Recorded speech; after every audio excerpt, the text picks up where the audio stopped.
Intrapreneur ये कोई spelling mistake नहीं है, ये एक माइंडसेट है। स्वागत है आपका, मैं Vivek Bindra, founder and CEO बड़ा बिजनेस.com। ठीक पढ़ा है आपने थंबनेल पे, एंटरप्रेन्योर वर्सेस इंट्राप्रेन्योर। संपूर्ण ज्ञान दूंगा। ये कैसा माइंडसेट है? मोदी जी बोल रहे हैं आजकल आप हो जाओ आत्मनिर्भर यानी कि सेल्फ रिलायंट, लेकिन एम्प्लॉय अगर बन जाए इंट्राप्रेन्योर वो जाता है आत्म प्रेरित। आत्मनिर्भर तो ये है, वो आत्म प्रेरित है, सेल्फ मोटिवेटेड। ये वो एम्प्लॉय है जो लेता तो तनख्वाह है पर माइंडसेट से एंटरप्रेन्योर के जैसा होता है। जब आपके लिए काम करता है, आपका खुद का विजन है, सेल्फ विजन, उसका होता है शेयर्ड विजन। अगर आपने इंट्राप्रेन्योर खड़े कर दिए, वो एम्प्लॉय जो आपकी तरह सोचते हो, एंटरप्रेन्योर की तरह काम करते हो, तो लेंगे तो तनख्वाह पर काम करेंगे कैसे? आग पीछे नहीं लगाते, सीने में लगाते हैं। एक क्लाइमेट बन जाता है कंपनी के अंदर रैडिकल और इंक्रीमेंटल इंप्रूवमेंट और इनोवेशन का। वो अपने आप नए इनिशिएटिव लेगा, अपने आप नए आइडियाज लेके आएगा। आपने उसकी जिंदगी में पंख लगा दिए हैं। क्या होता है ये इंट्राप्रेन्योर? एम्प्लॉय से बड़ा फर्क है। एम्प्लॉय तो स्लो स्पीड पे काम करता है, ये हाई स्पीड पे करता है। एम्प्लॉय प्रॉब्लम पे फोकस करता है, ये एक्शन पे फोकस करता है। एम्प्लॉय कहता है परिवार ही मेरा परिवार है, ये कहता है ऑर्गेनाइजेशन भी मेरा परिवार है। एम्प्लॉय नए इनिशिएटिव नहीं लेता, ये ओनरशिप लेता है और एक्सपेरिमेंटल इनिशिएटिव करता रहता है। एम्प्लॉय की आदत क्या बोलता है? मेरा काम नहीं, ये मेरा काम नहीं, मेरा तो बस यही काम है। और इंट्राप्रेन्योर बोलता है आई ओन दिस कंपनी। वो कहता है खाली ये काम नहीं, पूरी कंपनी मेरी है। इसीलिए एम्प्लॉय कंज्यूमर रह जाता है, ये कंट्रीब्यूटर और प्रोड्यूसर बन जाता है। इस चक्कर पता है क्या? एम्प्लॉय माइंडसेट के लोग हमेशा रिएक्टिव और पुश स्टार्ट होते हैं, ये प्रोएक्टिव और सेल्फ स्टार्ट होता है। एम्प्लॉय अवेलेबल होगा टाइम टू टाइम, वो टाइम बेस्ड काम करता है। ये अवेलेबल होगा every time, all the time, ये टास्क बेस्ड काम करता है। इंट्राप्रेन्योर का माइंडसेट चेंज हो गया ना। अब उसको ये नहीं है 9 से 6 की जॉब करेगा, वो हर समय करने को तैयार है। क्यों? वो कहता है भाई काम खत्म करना है, टाइम नहीं खत्म करना है। काम खत्म करने को काम करना कहते हैं। एम्प्लॉय है ना, he gets paid for the time he spends. Intrapreneur he gets paid for the value he creates. वो कितना आउटकम क्रिएट करता है। ये एम्प्लॉय सोचता है मेरी अर्न लीव कितनी, मेरी कैजुअल लीव कितनी, मेरी सिक लीव कितनी, और वो क्या कहता है? I don't want to leave and I don't want any leave. हमेशा ना एम्प्लॉय फिक्स्ड पे की बात करता है और ये वेरिएबल पे की बात करता है। मैं कुछ एक्स्ट्रा करूं तो मुझे एक्स्ट्रा मिलेगा क्या? एम्प्लॉय सोचता है मुझको प्रमोशन मिल जाए कंपनी में, प्रमोशन इन कंपनी। ये सोचता है प्रमोशन ऑफ कंपनी, यानी कि कंपनी का प्रमोशन हो जाए। एम्प्लॉय हमेशा अपने सपनों के बारे में सोचते हैं और ये सपनों को प्लान कर जाते हैं। एम्प्लॉय थोड़ा हार्ड वर्क करता है, ये स्मार्ट वर्क करता है। एम्प्लॉय दूसरों को ब्लेम करेगा, ये खुद को ठीक करेगा। एम्प्लॉय का ब्रेकडाउन हो जाता है फेलियर में, इसका ब्रेक थ्रू हो जाता है फेलियर में। आपको जानना चाहते हो कि ये करे कैसे? अरे ऐसे एम्प्लॉय कैसे मिलते हैं, ऐसी ऑर्गेनाइजेशन कैसे बनती हैं? 8 तरीके बताऊंगा। पहला क्या है? Create cross functional problem solving war rooms. यानी कि अपनी टीम्स बनाओ अलग अलग डिपार्टमेंट की, एचआर को भी, फाइनेंस को भी, मार्केटिंग को भी, सेल्स को भी, ऑपरेशंस को भी। लोगों को जोड़ो, उनको एक प्रॉब्लम दो, बोलो प्रॉब्लम सॉल्व करके दिखाओ।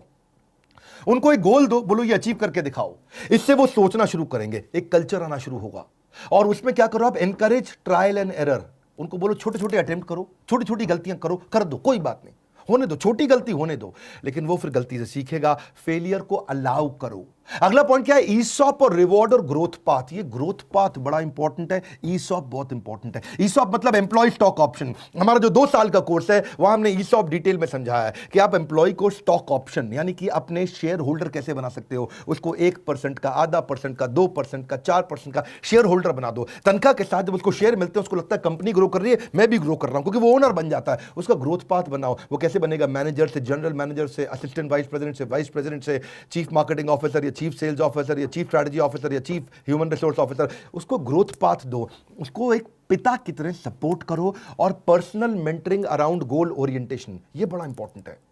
गोल्स क्रिएट करो। जिस ऑर्गेनाइजेशन में गोल्स क्रिएट करके क्लैरिटी देके मेंटरिंग 1 to 1, मतलब 1 to 1 अकेले में पीठ थपथपा करके, अगर आप दो डायरेक्शन, वो लेगा डिसीजन। मेरी बात सुनो, आपका काम है डायरेक्शन, उसका काम है डिसीजन। एकदम कल्चर बदलने लग जाएगा। एक और तरीका कल्चर बदलने के लिए कि थोड़ा कस्टमर के नजदीक जाओ, get closer to the customer. Customer centricity, क्योंकि कस्टमर आपको बताएगा उसको क्या चाहिए। कस्टमर आपको ऑर्गेनाइजेशन में कहीं करेक्शन देगा, कहीं सजेशन देगा, कहीं इंप्रूवमेंट देगा, और उससे आपको आइडिया जब आपके एम्प्लॉइज को, इंट्राप्रेन्योर को मिलेंगे तो वो करने की कोशिश करेंगे, क्योंकि आपने ऐसा कल्चर क्रिएट कर दिया। अगला point, every performance should be rewarded immediately. कुछ भी अच्छा करे कोई, उसको कर दो। क्योंकि देखो मेरी बात सुनो, जिस व्यवहार पे दोगे पुरस्कार, वही तो व्यवहार दोहराएगा बार बार। Effort that is appreciated gets repeated. चक्कर पता है क्या है? कई एम्प्लॉय कैसे होते हैं, काम करो तब भी उतनी तनख्वाह, नहीं करो तब भी उतनी तनख्वाह, तो फिर क्यों करे? सरकारी मेंटालिटी हो जाती है ना। इसको बोलते हैं कैरेट एंड स्टिक फॉर्मूला। आपको मालूम है हमारे देश के आईएएस ऑफिसर्स ने कभी बहुत बड़े बड़े रेवोल्यूशन नहीं किए। बड़े कम आईएएस ऑफिसर्स हैं जिन्होंने बड़े रेवोल्यूशंस लेके आए। जानते हैं क्यों? क्योंकि अगर वो कुछ बहुत एक्स्ट्रा करते हैं तो बड़ा इंसेंटिव मिलता नहीं है, और वो कुछ गलती कर बैठते हैं तो उनको पिटाई बहुत हो जाती है। कभी सीएजी, सीवीसी, सीबीआई वो सब रेड मारने आ जाते हैं। तो इस चक्कर में क्या है, उनको ना कैरेट एंड स्टिक फॉर्मूला नहीं है। स्टिक तो है, अगर आईएएस ऑफिसर गलती करे तो उसकी पिटाई होती है, लेकिन अगर वो कुछ अच्छा करे तो उसको कोई बड़ा इंसेंटिव, रेवेन्यू, रिवॉर्ड उतने बड़े मिलते नहीं हैं। आप कर सकते हो ये, आप क्या कर सकते हो? Share financial success with employees. कुछ भी अगर आपको बड़ी फाइनेंशियल सक्सेस आ रही, शेयर करो, इंसेंटिवाइज करो किसी इफेक्टिव आइडिया को। अगर आपका एम्प्लॉय कस्टमर का सेटिस्फैक्शन बढ़ा दे, या आपका रेवेन्यू बढ़ा दे, आपकी कॉस्ट घटा दे, 3 बातें बोली मैंने। कस्टमर का सेटिस्फैक्शन, आपका रेवेन्यू या आपकी कॉस्ट। रेवेन्यू बढ़ाए, कॉस्ट घटाए, सेटिस्फैक्शन बढ़ाए, इनमें से कुछ भी कर दे तो उसको फाइनेंशियल रिवॉर्ड दो। देखो फाइनेंशियल रिवॉर्ड में ना नुकसान नहीं है, क्योंकि कॉस्ट मूव्स विद प्रॉफिट। जब प्रॉफिट बढ़ेगा तभी तो कॉस्ट आएगी आपके, जब वो पैसा लेके आएगा तभी तो देना पड़ेगा आपको।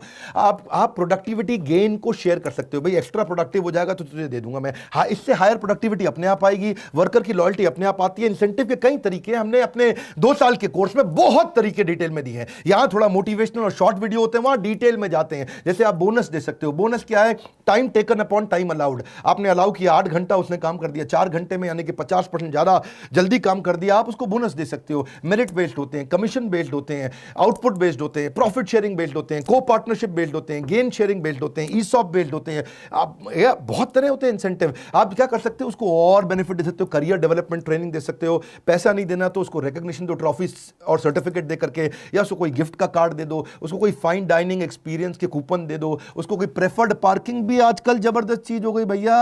पार्किंग कम है, आपने एम्प्लॉय की पार्किंग का स्लॉट बना दिया, वो आता है बड़े एकदम समझो चौधरी जी, हाँ, आज हम अपनी गाड़ी लगाएंगे, ये हमारी गाड़ी की जगह है। सब गाड़ी बेचारे पार्किंग ढूंढ रहे हैं और वो आराम से, क्योंकि ना उसको एक सेंस ऑफ प्राइड आता है, ये मेरी रिजर्व्ड पार्किंग है, इतना इंपॉर्टेंट हूं मैं। आप उसको कुछ टेक गैजेट्स भी दे सकते हो, उसको कोई ट्रैवल वाउचर, कोई वीकेंड गेट अवे कि भाई बाजू में चला जाए घूमने के लिए, थोड़ा कोरोना घटने दो, बाकी ये सब चीज़ें काम आ जाएंगी आपको। उसको कोई प्रेसिडेंट क्लब दे सकते हो भाई, इसके अलावा से क्लब मेंबरशिप दे सकते हो बाजू में, कोई लंच विद एग्जीक्यूटिव कर सकते हो, उसको कोई जिम मेंबरशिप दे सकते हो। कितने याद है मेरे को ना, इतने सारे जल्दी जल्दी बोलता हूँ। एंटरटेनमेंट की टिकट देख सकते हो। 4 बातें याद रखना, गोल्डन स्टेटमेंट दे रहा हूं। Firstly, enable them to become opportunity scanner and producer, and then become their advocates in making them PNL और BU head। क्या मतलब हुआ? आप उनको एनेबल करो, उनको बोलो नई नई अपॉर्चुनिटी ढूंढ के लाएं, अपॉर्चुनिटी स्कैनर, ताकि वो प्रोड्यूस करें अपॉर्चुनिटी ढूंढ करके, और आप उनके एडवोकेट बन जाओ, उनको PNL यानी कि प्रॉफिट एंड लॉस का हेड बना दो। भाई तेरा ये डिपार्टमेंट है, ये तेरे 25 सेल्स के लोग हैं, तू उनको हेड कर रहा है, जितना इनका खर्चा है और जितनी ये कमा के देंगे, वो जब कमा के देंगे जितना प्रॉफिट होगा, उस प्रॉफिट में 5% तेरा भी शेयर है। आपने उसको पीएनएल हेड बना दिया, प्रॉफिट एंड लॉस का हेड। आपने उसको बीयू हेड बना दिया, बिजनेस यूनिट हेड। गूगल ने ऐसे ही तो किया है, आज तक गूगल ने यही किया है। इतना कहते गलती करो, नई नई गलती करो, रोज नई गलती करो, पुरानी गलती मत दोहरा देना बस। गूगल ने सारे ऐसे प्रोडक्ट बनाए, उनका जीमेल भी ऐसे बना, उनका ड्राइवरलेस कार भी ऐसे बना, उनका गूगल मैप्स भी, एंड्रॉइड भी, ये सब इंट्राप्रेन्योरियल मॉडल से बने हैं। मैं आपको बेस्ट अमेरिकन और ग्लोबल ऑर्गेनाइजेशंस के मॉडल ला करके देता हूं। हमने अपने 2 साल के कोर्स में भी आपको एचआर संबंधित, एम्प्लॉय प्रोडक्टिविटी संबंधित बहुत चीजें दी हैं कि एम्प्लॉय को रिटेन कैसे करें, उसका succession planning, leadership in pipeline कैसे लाएं, हाई परफॉर्मेंस कल्चर कैसे क्रिएट करें, नया आदमी रिक्रूट करके कैसे लाएं, जो बढ़िया आदमी उसको रोक के कैसे रखें, रिटेंशन या उसकी मैनेजरियल एफिशिएंसी कैसे लेके आए, कॉम्पेंसेशन कैसे बनाया जाता है, सैलरी स्ट्रक्चर कैसे डिजाइन किए जाते हैं। बड़ा इंपॉर्टेंट है, आपको पता ही नहीं सैलरी स्ट्रक्चर कैसे बनाए जाते हैं, बैंड कैसे तैयार किए जाते हैं कि भाई कौन जनरल मैनेजर, कौन मैनेजर, ट्रेनिंग एंड डेवलपमेंट कैसे होगी, उनकी ऑनबोर्डिंग का प्रोसेस क्या है, क्या फॉर्म्स देने, उनको रिवॉर्ड कैसे दिए जाएंगे, शेयर कैसे कंपनी के दिए जाते हैं, ईएपीए के जॉब डिस्क्रिप्शन क्या है, रिव्यू कैसे किए जाएंगे, एग्जीक्यूशन एक्सीलेंस क्या होता है, उनके केआरए केपीआई कैसे बनाते हैं, सेल्फ कोचिंग डायरी कैसे बने, खुद को ही कोच कर ले, अपने आप ही कर लेगा कोच, वो